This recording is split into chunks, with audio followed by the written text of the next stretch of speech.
เชิญพบสัพพะเจ้าลงกาเธอแม่อุมาเสด็จลงมาสู่แดนกาสำเร็จในโลกสุดในการจะได้เสด็จกลับทุกท่านเดียวดว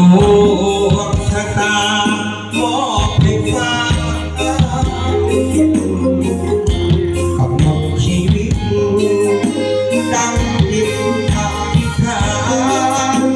เทียงเสียงทาย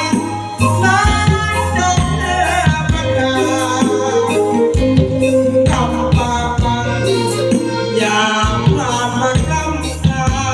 ญเสียงเทียนดอกเนื้อสว่างดังดวงจันทร์ขาย